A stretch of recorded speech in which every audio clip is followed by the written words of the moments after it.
നമസ്കാരം, മലയാളി വാർത്തയിലേക്ക് സ്വാഗതം. നിറത്തിന്റെ പേരിൽ ഇപ്പോഴും പല കളിയാക്കലുകളും നമ്മൾ കണ്ടിട്ടുണ്ട്. പല കമൻറ്റുകളിലൂടെയാണെങ്കിലും പല വീഡിയോകളിലാണെങ്കിലും അല്ലെങ്കിൽ സിനിമകളിലാണെങ്കിലും എല്ലാം തന്നെ ഇത്തരത്തിൽ ഇപ്പോഴും ഈ ഒരു നൂറ്റാണ്ടിലും കറുപ്പ് നിറത്തെ മോശമായി കാണുന്ന അല്ലെങ്കിൽ കറുത്തവരെ പുച്ഛിക്കുന്ന നിലപാടുള്ള ആളുകൾ നമ്മുടെ സമൂഹത്തിലുണ്ട്. ഒരു ഘട്ടത്തിലൊക്കെ കറുപ്പ് നിറത്തിന് വേണ്ടിയിട്ട് ആളുകൾ ശബ്ദമുയർത്തിയിരുന്ന ഒരു ഘട്ടം വരെ എത്തിയിട്ടുണ്ട്. ഇപ്പോഴും പല ആളുകൾക്കും ഇത്തരത്തിലുള്ള അധിക്ഷേപങ്ങൾ നേരിടുന്നുണ്ട് എന്നുള്ളത് പരമമായ സത്യമാണ്. ഇപ്പോഴിതാ നിറത്തിന്റെ പേരിൽ അപമാനിക്കപ്പെട്ടെന്ന് ചീഫ് സെക്രട്ടറി ശാരദ മുരളീധരൻ പറഞ്ഞുകൊണ്ട് രംഗത്ത് വരികയാണ്. തന്റെയും മുൻഗാമിയുടെയും നിറം താരതമ്യം ചെയ്തു. തന്റെ സുഹൃത്താണ് ഭർത്താവായ വി വേണു. അദ്ദേഹവുമായാണ് തന്നെ താരതമ്യം ചെയ്തിരിക്കുന്നത്, അതും നിറത്തിന്റെ പേരിൽ. ചീഫ് സെക്രട്ടറിയായി ചുമതല ഏറ്റെടുത്തത് മുതൽ ഈ താരതമ്യം നേരിടേണ്ടി വരുന്നുണ്ട്. ഫേസ്ബുക്ക് പോസ്റ്റിലൂടെയാണ് ശാരദ മുരളീധരൻ താൻ നേരിട്ട കറുപ്പ് നിറത്തിന്റെ പേരിൽ നേരിട്ട അധിക്ഷേപത്തെക്കുറിച്ച് വെളിപ്പെടുത്തൽ നടത്തിയിരിക്കുന്നത്. ഫേസ്ബുക്ക് പോസ്റ്റിൽ പറഞ്ഞിരിക്കുന്ന കാര്യങ്ങൾ ഇപ്രകാരമാണ്. ഇന്ന് രാവിലെ ഞാൻ ഇട്ട ഒരു പോസ്റ്റാണിത്. പിന്നീട് പ്രതികരണങ്ങളുടെ ബാഹുല്യം കണ്ട് ഞാൻ അസ്വസ്ഥനായി ഡിലീറ്റ് ചെയ്തു. ചർച്ച ചെയ്യേണ്ട ചില കാര്യങ്ങൾ അവിടെ ഉണ്ടെന്ന് ചില അഭ്യുദയകാംക്ഷികൾ പറഞ്ഞതിനാലാണ് ഞാൻ ഇത് വീണ്ടും പോസ്റ്റ് ചെയ്യുന്നത്. എന്തിനാണ് ഞാൻ ഇക്കാര്യം പ്രത്യേകം ചൂണ്ടിക്കാട്ടി പ്രതിഷേധിക്കുന്നത്? അതെ, എൻ്റെ മനസ്സിന് മുറിവേറ്റു. കഴിഞ്ഞ 7 മാസം മുഴുവൻ എൻ്റെ മുൻഗാമിയുമായുള്ള ഇത്തരം താരതമ്യങ്ങളുടെ ഘോഷയാത്രയിലായിരുന്നു. തീവ്രമായ നിരാശയോടെ നാണക്കേട് തോന്നേണ്ട ഒരു കാര്യമാണെന്ന രീതിയിൽ കറുത്ത് നിറമുള്ള ഒരാളെന്ന മുദ്ര ചാർത്തപ്പെടുന്നതിനെ പറ്റിയാണിത്. കറുപ്പെന്നാൽ കറുപ്പെന്ന മട്ടിൽ, നിറമെന്ന നിലയിൽ മാത്രമല്ല, നല്ലതൊന്നും ചെയ്യാത്ത എല്ലാ അസ്വസ്ഥകരവും മോശവുമായ ഉഗ്രമായ സ്വച്ഛാധിപത്യത്തിന്റെയും പ്രതീകമായ കറുപ്പെന്ന മുദ്ര ചാർത്തൽ. പക്ഷേ കറുപ്പിനെ ഇങ്ങനെ നിന്ദിക്കുന്നത് എന്തിനാണ്? കറുപ്പെന്നത് പ്രപഞ്ചത്തിലെ സർവ്വവ്യാപിയായ സത്യമാണ്.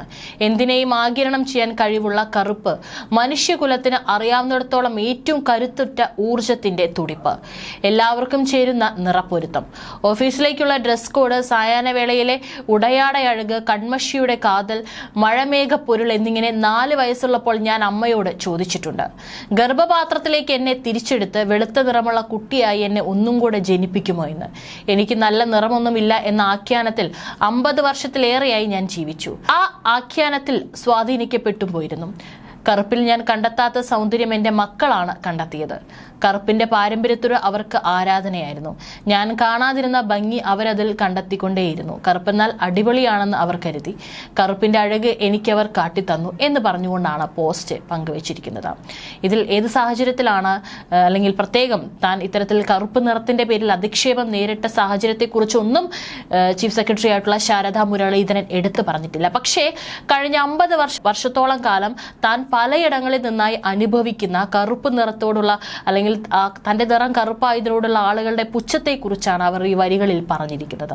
ഏതായാലും വളരെ ശക്തിയേറിയ വരികളാണ്. പലപ്പോഴും ഇത്തരത്തിൽ അധിക്ഷേപങ്ങൾ നേരിടുന്നവരെല്ലാം തന്നെ തങ്ങളുടെ പ്രതികരണം ഇത്തരത്തിൽ സമൂഹ മാധ്യമങ്ങളിൽ അല്ലെങ്കിൽ സമൂഹത്തിൽ പങ്കുവെക്കാറുണ്ട്.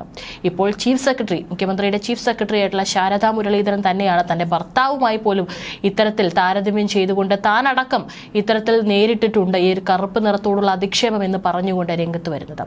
ശാരദ മുരളീധരൻ പങ്കുവെച്ച പോസ്റ്റ് നിമിഷങ്ങൾക്കകമാണ് വൈറലായിരിക്കുന്നത്. ആ പോസ്റ്റ് നിരവധി ആളുകളാണ് ഷെയർ ചെയ്തിരിക്കുന്നത്. മാത്രമല്ല പോസ്റ്റിന് താഴെ നിരവധി ആളുകളാണ് അഭിപ്രായം പങ്കുവെച്ചുകൊണ്ട് രംഗത്ത് വരുന്നത്. വ്യാപകമായിട്ടുള്ള പിന്തുണയാണ് സമൂഹ മാധ്യമങ്ങളിൽ ശാരദ മുരളീധരന് ലഭിക്കുന്നത്. കൂടുതൽ ആളുകളും അവർക്ക് ഇത്തരത്തിൽ ഉണ്ടായിട്ടുള്ള അനുഭവങ്ങളെ കുറിച്ചെല്ലാം തന്നെ അവർ പങ്കുവയ്ക്കുന്നുണ്ട്. മാത്രവുമല്ല കറുപ്പ് നിറം താൻ കറുപ്പായതിൽ വളരെ അഭിമാനിക്കുന്നു എന്ന് പറഞ്ഞുകൊണ്ട് കമന്റ് ചെയ്യുന്ന ആളുകളുമുണ്ട്. ഇതിനു മുൻപ് മക്കളെയും ബന്ധുക്കളെയും സാക്ഷിയാക്കി ഭർത്താവ് കസേര നീക്കിയിട്ട് ഭാര്യയെ ക്ഷണിച്ച് ഭർത്താവിന് കൈ കൊടുത്ത് ഭാര്യ കസേരയിലിരുന്നു. അങ്ങനെയായിരുന്നു വി വേണു ചീഫ് സെക്രട്ടറി പദം ഒഴിഞ്ഞ് ഭാര്യ ശാരദ മുരളീധരൻ ചീഫ് സെക്രട്ടറിയായി ചുമതലയേറ്റത്. ആ സമയത്ത് ഈ ഒരു ദൃശ്യം വാർത്തകളെല്ലാം വന്നിട്ടുണ്ടായിരുന്ന ഈ ഒരു ദൃശ്യം ഏറെ വൈറലായിരുന്നു. ചീഫ് സെക്രട്ടറി പദവിയിലേക്ക് എത്തുന്ന 5ാമത്തെ വനിതയാണ് 59-കാരിയായിരുന്ന ശാരദ മുരളീധരൻ. മുൻപും ദമ്പതികൾ ചീഫ് സെക്രട്ടറിയുടെ ചുമതല വഹിച്ചിട്ടുണ്ടെങ്കിലും പങ്കാളികളിൽ ഒരാൾ ഒഴിയുമ്പോൾ അടുത്തയാൾ സ്ഥാനമേൽക്കുന്നത് ഇതാദ്യമായാണ്. വി രാമചന്ദ്രൻ, പത്മ രാമചന്ദ്രൻ, ബാബു ജേക്കബ്, ലിസി ജേക്കബ് ദമ്പതിമാരാണ് മുൻപ് ചീഫ് സെക്രട്ടറി പദവി വഹിച്ചത്. 1984 മുതൽ 87 വരെയായിരുന്നു വി രാമചന്ദ്രൻ ചീഫ് സെക്രട്ടറി ആയിരുന്നതെങ്കിൽ 1990, 1997 പത്മ ചീഫ് സെക്രട്ടറി ആയത്. ബാബു ജേക്കബ് 2004-5 കാലയളവിലായിരുന്നുവെങ്കിൽ ഭാര്യ ലിസി ജേക്കബ് 2006-2007 കാലയളവിലും. വി വേണു, ശാരദാ മുരളീധരനും ഇപ്പോൾ അദ്ദേഹം ചുമതല ഏറ്റെടുത്ത് കഴിഞ്ഞതിന് ശേഷമാണ്, അല്ലെങ്കിൽ അദ്ദേഹം ആ സ്ഥാനത്ത് നിന്ന് വിരമിച്ചതിന് ശേഷമാണ് തന്റെ ഭാര്യയായിട്ടുള്ള ശാരദാ മുരളീധരൻ ആ പദവിയിലേക്ക് എത്തുന്നത് എന്നുള്ളൊരു പ്രത്യേകതയും ഉണ്ടായിരുന്നു. ശാരദാ മുരളീധരൻ, വി വേണു ഒരേ ബാച്ചിലെ IAS-കാരാണ്. ജീവിത പങ്കാളിയേക്കാൾ 8 മാസം അധിക സർവീസ് ശാരദയ്ക്കുണ്ട്. 2025 ഏപ്രിൽ വരെയാണ് ശാരദാ മുരളീധരന് കാലാവധിയുള്ളത്. 10ാം ക്ലാസ് പരീക്ഷയിൽ 1ാം റാങ്ക് നേടിയാണ് ശാരദ ആദ്യം ശ്രദ്ധേയയാകുന്നത്. എൻട്രൻസ് പരീക്ഷയിൽ 12ാം റാങ്ക് കിട്ടിയെങ്കിലും തിരുവനന്തപുരം വിമൻസ് കോളേജിൽ ഡിഗ്രിക്ക് ചേർന്നു. MA-ക്ക് 1988 കേരള യൂണിവേഴ്സിറ്റിയിൽ 1ാം റാങ്ക്. പോണ്ടിച്ചേരി യൂണിവേഴ്സിറ്റിയിൽ PhD-ക്ക് പഠിക്കുന്നതിനിടെയാണ് സിവിൽ സർവീസ് പരീക്ഷയും അഭിമുഖവും. IAS ട്രെയിനിങ്ങിന് മസൂറിയിലേക്കുള്ള കേരള എക്സ്പ്രസ് യാത്രക്കിടെയാണ് ഡോക്ടർ വി വേണുവിനെ പരിചയപ്പെടുന്നത്. കോഴിക്കോട് നടക്കാവ് ചൈതന്യയിലാണ് ഡോക്ടർ വി വേണുവിന്റെ ജനനം. കുടുംബശ്രീ മിഷന് പുതിയ ദിശാബോധം നൽകിയ ഉദ്യോഗസ്ഥ എന്ന നിലയിലാണ് അവർ ചരിത്രത്തിൽ അടയാളപ്പെടുത്തിയത്. അത് സ്ത്രീകളുടെ വലിയ കൂട്ടായ്മയായി വളർത്തിയെടുക്കുന്നതിൽ നേതൃത്വപരമായ പങ്കുവഹിച്ച ഉദ്യോഗസ്ഥയാണ്. കുടുംബശ്രീയുടെ പ്രവർത്തനം സർവ്വമേഖലകളിലേക്ക് വ്യാപിപ്പിച്ചു. പാവപ്പെട്ട സ്ത്രീകൾക്ക് വേണ്ടി സംരംഭങ്ങൾ തുടങ്ങി. മുതൽ മുടക്കാൻ പണമില്ലാത്ത സ്ത്രീകളെ സംരംഭകരാക്കി. സാധാരണ സ്ത്രീകളുടെ കൂട്ടായ്മ വലിയ ഊർജ്ജമായി താഴെത്തട്ടിൽ അയൽക്കൂട്ടങ്ങൾ ശക്തിപ്പെടുത്തി. തല ഉയർത്തിപ്പിടിച്ചു നിൽക്കാൻ സ്ത്രീകളെ പ്രാപ്തരാക്കി. കുടുംബശ്രീ എന്നാൽ സ്ത്രീകളുടെ സംഘടനാ സംവിധാനം എന്നായിരുന്നു ശാരദാ മുരളീധരന്റെ കാഴ്ചപ്പാട്. നഗരാസൂത്രണത്തിലും മറ്റും മികവ് കാട്ടിയ ശാരദാ മുരളീധരൻ കേന്ദ്ര സർക്കാരിലും സുപ്രധാന വകുപ്പിൽ പ്രവർത്തിച്ചിട്ടുണ്ട്. പഞ്ചായത്തി രാജ് കെട്ടിപ്പടുക്കുന്നതിലും നിർണായക പങ്കുവഹിച്ചു. പഞ്ചായത്തുകളെ സാമ്പത്തികമായി ഉന്നതിയിലെത്തിക്കാനുള്ള കേന്ദ്ര പദ്ധതികളിലും ഭാഗമായി നാഷണൽ ഇൻസ്റ്റിറ്റ്യൂട്ട് ഓഫ് ടെക്നോളജിയിലും ഡയറക്ടർ ജനറലായി പ്രവർത്തിച്ചിട്ടുണ്ട്. തിരുവനന്തപുരം സ്വദേശിയാണ് അവർ. തലസ്ഥാനത്തെ കളക്ടറായിരുന്നപ്പോൾ മികച്ച നിലയിൽ പ്രവർത്തിച്ചിരുന്നു.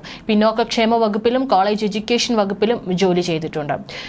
കറുപ്പിനോടുള്ള ഈ പറയുന്ന ഈ ഒരു വെറുപ്പ് ഒരു മാനസിക വൈകൃതമായി ഇന്നും നിലനിൽക്കുന്നുവെന്നാണ് ഇത്തരത്തിലുള്ള ആളുകളുടെ എല്ലാം തന്നെ കമന്റുകളിൽ നിന്ന് നമുക്കും മനസ്സിലാകുന്ന ഒരു കാര്യമെന്ന് പറയുന്നത്.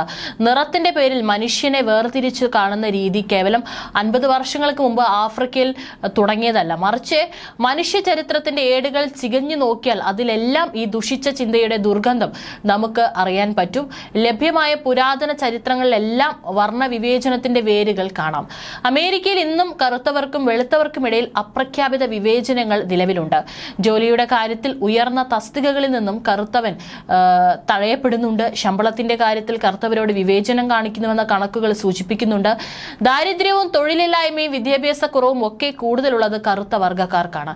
ഏതായാലും ഇന്നും ഇത്രയൊക്കെ നൂറ്റാണ്ടുകൾ പിന്നിട്ടിട്ടും കറുത്ത നിറത്തോടുള്ള വെറുപ്പ് ഇന്നും നമ്മുടെ സമൂഹത്തിൽ നിലനിൽക്കുന്നുണ്ട് എന്നുള്ളതാണ്. അതെല്ലാം തന്നെ ഒളിഞ്ഞും തെളിഞ്ഞും പലപ്പോഴും പുറത്തു വരുന്നുണ്ട്. അതിപ്പോൾ ഏത് മേഖലയിലാണെങ്കിലും പലപ്പോഴും പല സിനിമകളിലടക്കം ഇത്തരത്തിൽ കറുപ്പ് നിറത്തെ അധിക്ഷേപിക്കുന്ന രീതിയിൽ പറയുമ്പോഴെല്ലാം തന്നെ അത് വിമർശനങ്ങളായിട്ട് പുറത്തു വരാറുണ്ട്. മാത്രമല്ല ചില കോമഡി എന്ന് പറയാൻ പാടില്ല, ഇത്തരത്തിൽ കറുപ്പ് നിറത്തെ അധിക്ഷേപിച്ചുകൊണ്ട് പല ഘട്ടങ്ങളിലും ഡാർക്ക് കോമഡികൾ അടക്കം വരാറുണ്ട്. ഏതായാലും അതും ആളുകളുടെ ഇന്നത്തെ മാനസിക നില, അല്ലെങ്കിൽ അതൊന്നും ഒരു തരത്തിലും മാറ്റാൻ ആളുകൾ തയ്യാറല്ല എന്നുള്ളതാണ് ഇതിൽ നിന്നൊക്കെ തന്നെ വ്യക്തമാകുന്നത്.